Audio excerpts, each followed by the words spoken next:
Bienvenue chez Obscurlist pour des podcasts de jeux de rôle dans des univers sombres. Nous allons jouer le scénario Sur les hauteurs d'Oakwood du supplément Taroticum de Cult. Shadowcat interprétera Kathleen de Ambre, une psychologue criminelle. Rakunju représentera l'inspectrice Felicia Jenner. Yarian sera le procureur Joshua Katz.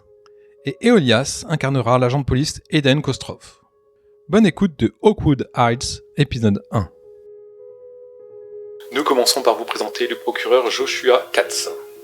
Tout à fait. Donc, un homme droit, qui vraiment carriériste, qui veut pouvoir monter et faire de la politique.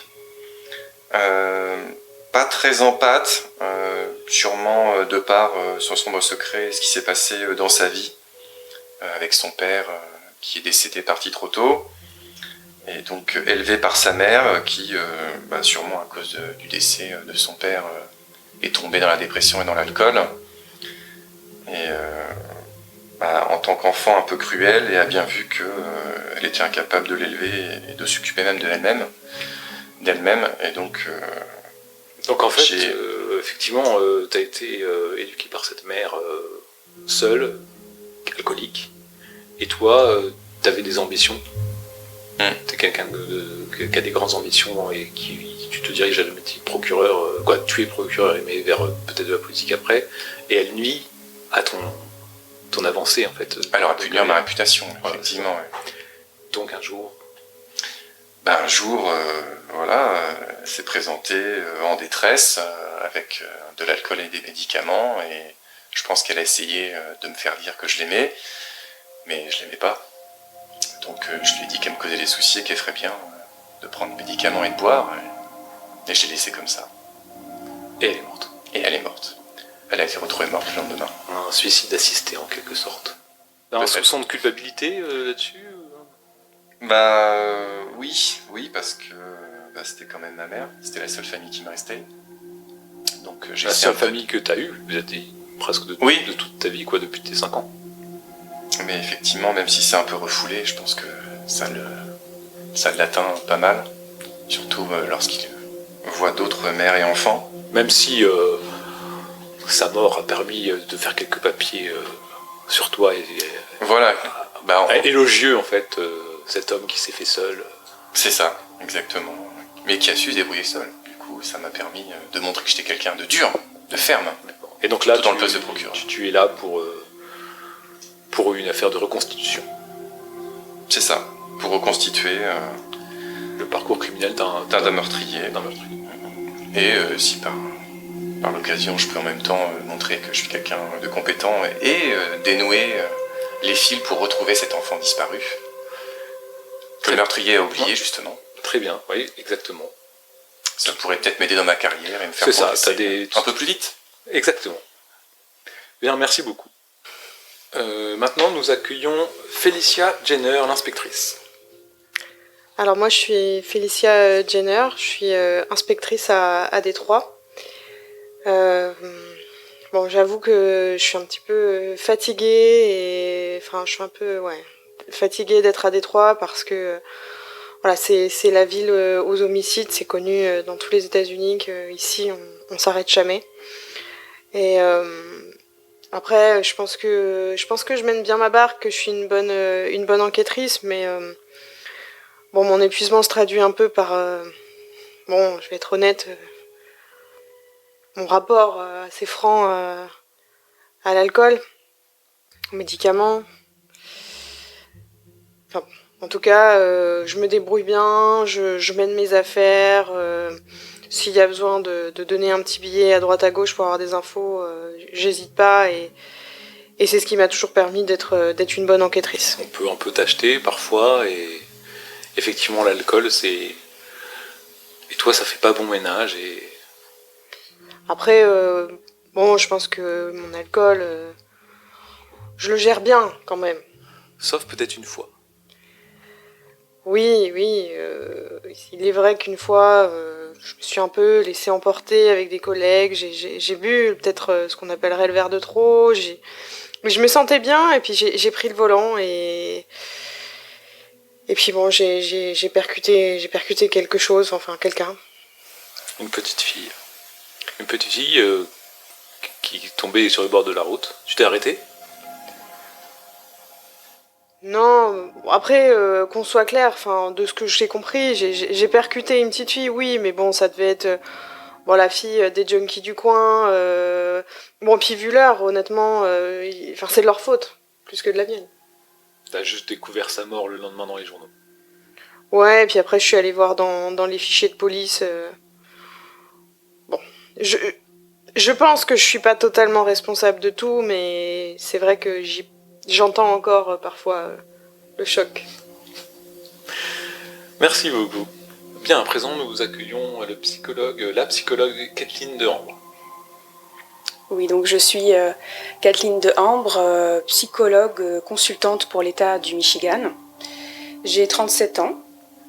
Je suis propriétaire d'une clinique privée, Hopkins Hospital.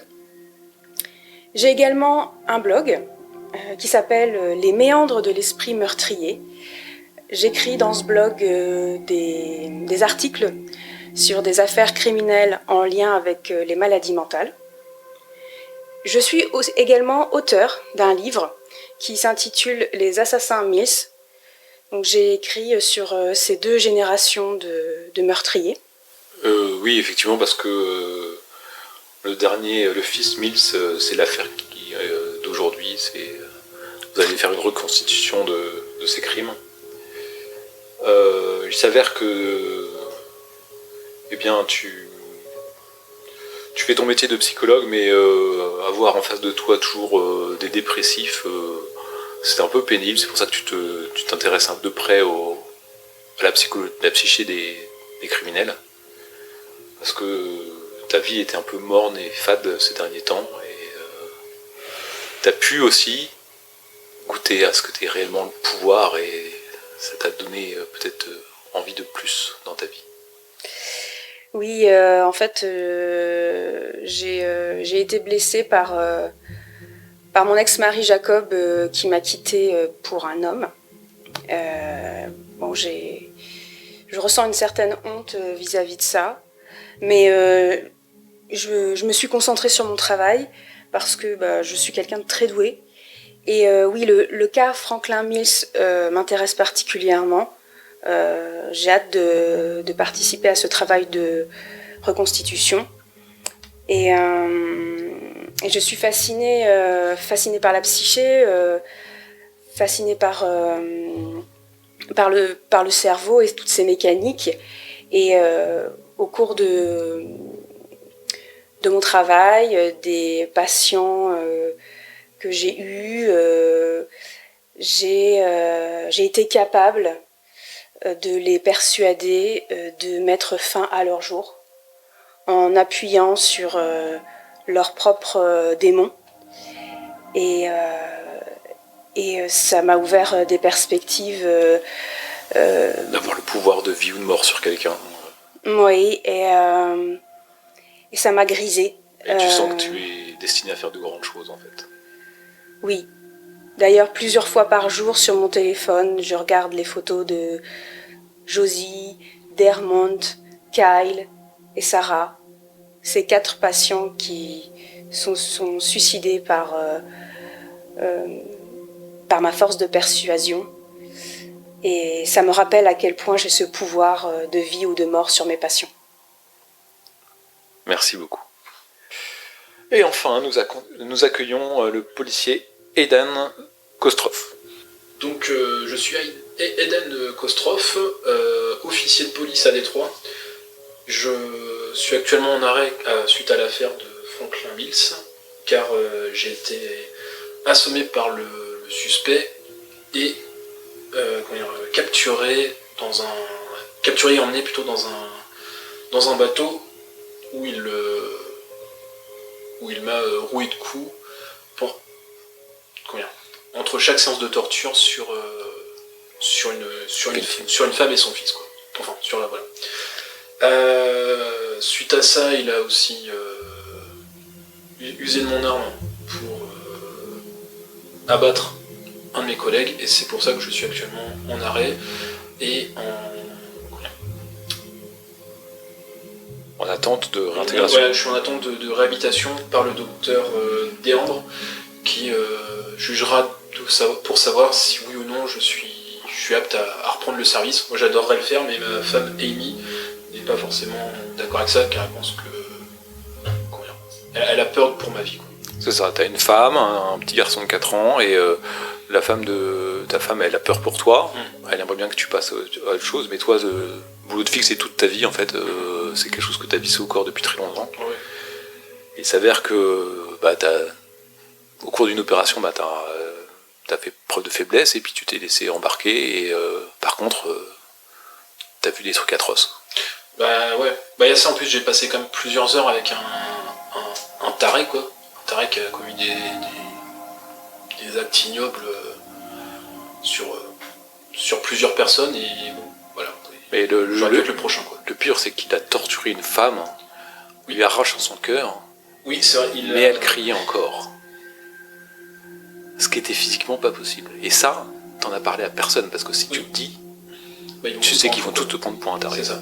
Disons quoi, je l'ai vu l'éviscérer, lui bouffer le cœur, tout ça, et tout ça en chantonnant, quoi. C'est-à-dire que vraiment, il était complètement givré, quoi, ce gars-là.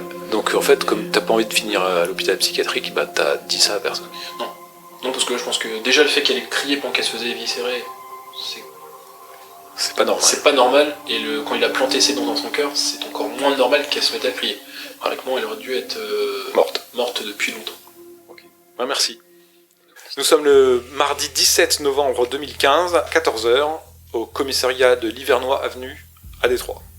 Le bâtiment dans lequel vous vous trouvez est délabré, le commissariat. Vous êtes dans une pièce avec un tableau blanc, un projecteur, des chaises inconfortables non assorties, une vieille moquette marron foncé sur laquelle il y a encore des taches. Il fait très froid, il y a un radiateur électrique qui est branché dans un coin de la pièce qui grésille et qui émet une odeur pas très agréable, et dehors il y a une pluie verglaçante qui tombe. Vous êtes tous les quatre autour d'une table, et en bout de table, à côté du projecteur qui se tient debout, se tient le lieutenant Bradford du commissariat, qui vous accueille et qui vous fera le briefing de la séance d'aujourd'hui. Bien, chers collègues, je suis heureux de vous accueillir ici pour la reconstitution demandée par le procureur Katz, ici présent. Je vais, comme vous ne vous connaissez pas forcément tous, je vais vous laisser vous présenter chacun les uns aux autres rapidement pour qu'on fasse un tour de table et qu'on puisse passer au vif du sujet. Félicia, si tu veux bien commencer. Monsieur le procureur, enchanté. Félicia Jenner, je suis inspectrice. Bonjour à tous, procureur Joshua Katz. Donc moi je suis habillé de vêtements plutôt chics, impeccables. J'ai mon manteau qui est posé, mais qui est aussi un manteau d'hiver de velours. Et je suis plutôt bien sur moi. Aidan Kostroff, je suis officier. Je suis l'officier qui était sur l'affaire de Franklin Mills. Donc au niveau tenue, je porte un costume, une chemise et une cravate. Vraiment, je me suis mis sur mon 31 pour faire bonne impression pour aujourd'hui. Il est en civil. Je suis en civil, ouais. Parce que pour l'instant, il est en attente de réhabilitation, d'évaluation psychologique. Pour ainsi reprendre son travail. Ah, carrément psychologique. D'évaluation. Pour voir est-ce qu'il est apte à reprendre son travail. Et aux arrêts, quoi. Ouais. Bonjour à tous, professeur Kathleen Dehambre, psychologue, consultante pour l'État du Michigan. Donc vous voyez une jeune femme d'une trentaine d'années, plutôt mince, blonde, les cheveux au carré, et elle a un air plutôt déterminé. Il y a un peu de douceur, mais elle a l'air de ne pas se laisser faire. Bien, donc on va faire rapidement le tour de... Je vais vous rappeler le déroulé de ce qui s'est passé.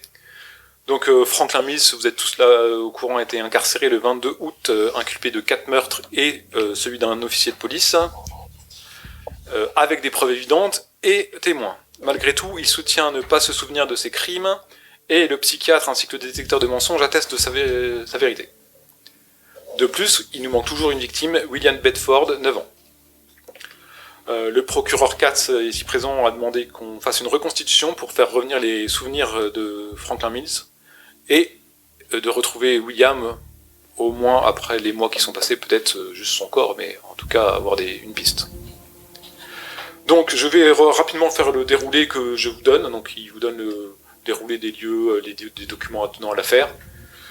Je vais pas y passer trop de temps, mais quand même pour mettre un peu les choses en place. Après s'être procuré une voiture, Franklin Mills il s'est équipé. Il est allé chez les Bedford à midi le 22 août. Il y tue Lynn Jakowski, une babysitter, le chien, et reste avec William, l'enfant de la famille. À 13h36, la police est prévenue du vol de voiture. À 15h30, Ryan Bedford rentre chez lui, Franklin le tue après l'avoir torturé.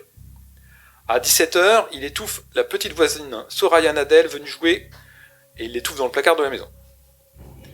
À 17h52, un voisin le voit partir de la maison et prévient la police. C'est à ce moment-là, vers 18h20, il kidnappe Janice Bedford sur son lieu de travail. À 18h43, Eden Kostroff arrive à la maison des Bedford et secourt William, après avoir appelé les secours.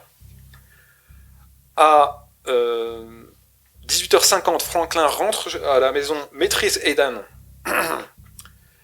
et emmène ses 3 otages hors de la maison. À 19h01, Felicia Jenner et Clark Glover arrivent à la maison et constatent les morts. À 20h13, Felicia Jenner décide d'aller voir si Franklin ne serait pas à Zug Island, son dernier lieu de travail. À 20h32, Felicia et Clark arrivent à Zug Island et aperçoivent la voiture volée garée, montent à bord du navire. À 20h43, Clark Glover est tué sur le navire. Felicia arrive à pénétrer finalement dans la salle des machines et trouve Franklin en catatonie à côté de Eden inconscient et du cadavre de Janice. William est introuvable. À 20h49, les renforts arrivent et Franklin est emmené. Ensuite, il a été incarcéré, il y a eu des preuves, des faits, il a avoué des choses, maintenant il revient sur tout ça, et en fait, il nie tout ça. Il nie avoir commis tous ces crimes. L'enquête elle est close, on ne cherche pas des nouvelles preuves, on cherche des aveux, et l'enfant a disparu. Docteur de Ambre pourra ainsi compléter l'évaluation psychologique du suspect. Le transport de prisonniers arrivera sur place à la maison des Bedford, des Mills, qui est aussi la maison des Bedford, sur la scène de crime à 15h30. Ensuite, vous irez à Zug Island, la seconde scène de crime. Et à 18h30 au plus tard, la sortie doit être terminée. Franklin Mills doit regagner la prison. Est-ce qu'il est prévu que je puisse avoir un entretien privé avec Franklin Mills peut-être dans un deuxième temps. Là, c'est vraiment la reconstitution. Vous pouvez lui parler au cours de la reconstitution, c'est sûr. Pour réaliser son évaluation Ah, l'évaluation, je présuppose que ça prend un peu de temps quand même de faire l'évaluation. Oui. Donc, puis en privé, ce sera pas aujourd'hui, ce sera sans doute après. Là, c'est vraiment, on reconstitue qu'est-ce qui s'est passé à chaque endroit pour le confronter à son amnésie, en fait. Et aussi, cette journée permettra, monsieur le procureur, Felicia et madame de Ambre, d'observer si Eden est capable de reprendre le service pour le commissariat, suite à ce qu'il a pu vivre là-bas. Vous avez des questions ? Ok. Bien, donc je vais vous laisser tranquillement aller sur la première scène de crime, je suppose si vous n'avez pas d'autres questions. Je vous attends en fin de journée pour un compte rendu. D'accord. Vous partez, est-ce que vous emmenez des trucs particuliers Normalement, il y a votre équipement. Moi, j'ai mon matériel. Ouais, moi aussi, ce que j'ai dans ma sacoche. Voilà, Mon matériel aussi qui est dans mon... Juste mon sac avec lequel je suis venu ce matin. Ok. Donc, vous prenez la route pour Oakwood Heights. Donc, vous arrivez au 514 South Waring Street, sous le grésil, avec le froid de novembre. Vous êtes devant une maison à étages, la façade lépreuse dont la peinture s'effrite. Il y a un jardin à l'abandon, il y a une allée fissurée où la neige commence à s'accumuler. Il y a des restes de rubans adhésifs de scènes de crime qui pendent autour du cadre de la porte. Les maisons alentours sont ou abandonnées, ou témoignent de la pauvreté de leurs occupants. Pour l'instant, il n'y a personne, vous avez dû croiser 2-3 individus dans la rue, une dame couverte chaudement, mais avec plutôt des anoraks de piètre qualité, et poussant un caddie avec un peu de tout, voilà, c'est la pauvreté ambulante, pas beaucoup de passages. Quand vous vous garez avec la voiture de police, devant le Porsche, personne n'est là. Moi, je sors du véhicule et je regarde un peu à droite à gauche, comme si j'attendais que quelqu'un arrive. D'accord. Vous faites quoi, vous autres? Moi, Le détenu n'est pas encore là. Moi, je descends, je m'allume une cigarette et je m'éloigne un peu de tout le monde. Ok.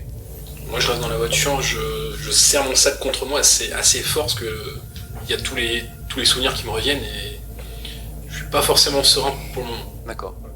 Moi, je vois Aiden Kostrov serrer nerveusement son sac contre lui et j'essaie de lui trouver quelques mots rassurants. En disant, écoutez, soyez fort, on a besoin de vous pour cette reconstitution, Monsieur Kostrov, et si vous faites votre maximum, je pourrais peut-être glisser quelques mots en votre faveur, donc courage. Ah, merci docteur, c'est bien aimable de votre part, c'est vrai que c'est encore dur c'est encore récent pour moi, vous savez. Oui, c'est vrai, c'est tout frais, mais c'est aussi pour ça qu'on réalise cette reconstitution, puisque pour que ça soit le plus exact possible, mais je comprends et je compatis.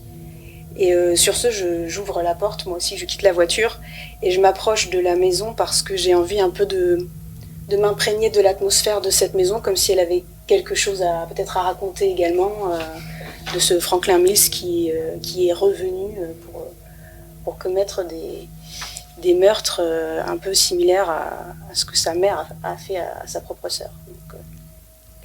Donc alors que vous êtes tous sortis plus ou moins de la voiture et que vous commencez à vous faire à l'atmosphère des lieux, sous le grésil, il y a une camionnette qui arrive. C'est une camionnette flanquée du gros logo Détroit News.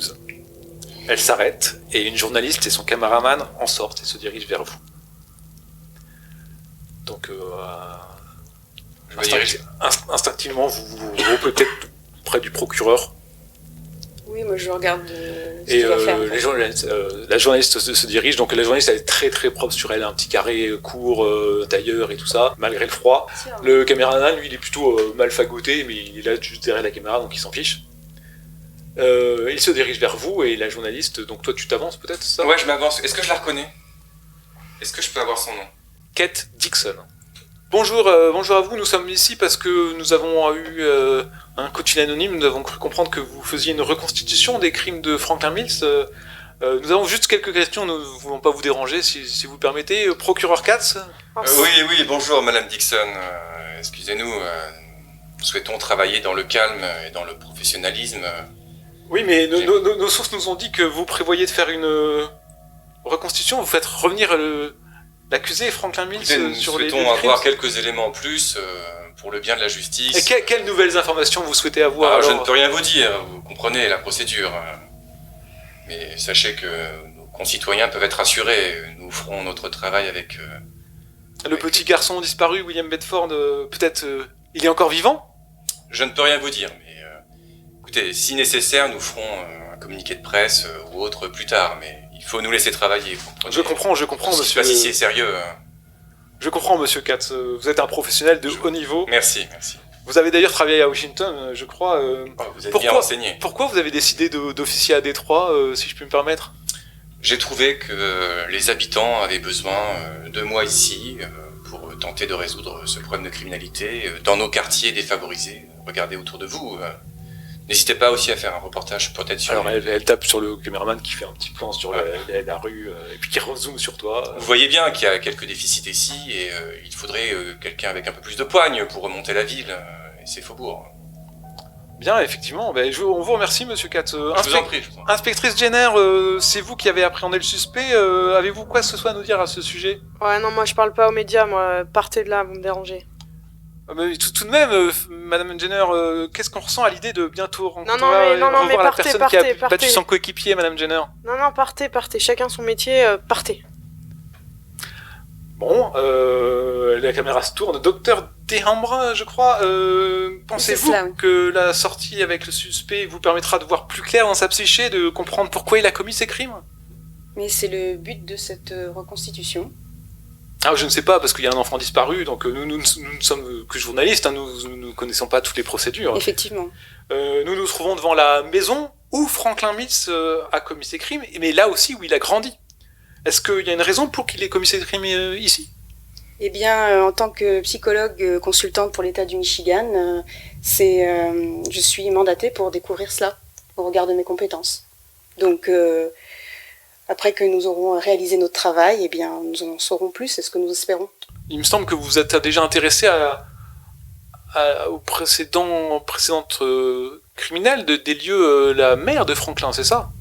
Oui, tout à fait. J'ai écrit un ouvrage à ce sujet. Ah, très bien, oui. Vous pouvez nous rappeler le titre, s'il vous plaît ? Oui, ce sont les assassins Mills. Ah, d'accord, très bien. Il est déjà sorti ou... Oui, il est déjà sorti, tout à fait. Bien, nous donnerons cette information à nos téléspectateurs. Officier Kostroff, vous avez été... Moi, je suis resté dans la voiture. Ah bah, il vient de voir. Ouais. Ah bah, s'il vient de me voir, Elle parle fort. Officier Kostroff, vous avez été blessé dans l'exercice de vos fonctions. Qu'est-ce que vous ressentez sur ces lieux ? Je prends le sac et je le plaque contre la fenêtre pour essayer de me cacher tant bien que mal. Et tu la vois, elle insiste. Hein. L'officier Clark Glover, celui qui est décédé, c'est vrai qu'il a été tué par votre âme de service ? Qu'est-ce que vous ressentez à ce sujet ? Juste, on sait pas qui. Peut-être qu'on se dirige tous les deux ou. Ouais, donc. On voulait faire un truc tous les. Ok, Moi, je voulais intervenir, mais si tu veux, vas-y. Il est plus proche, peut-être. Non, vous pouvez intervenir. Ok, oui, n'importe Ok, bon, sinon on se dirige tous les deux. Oui, voilà.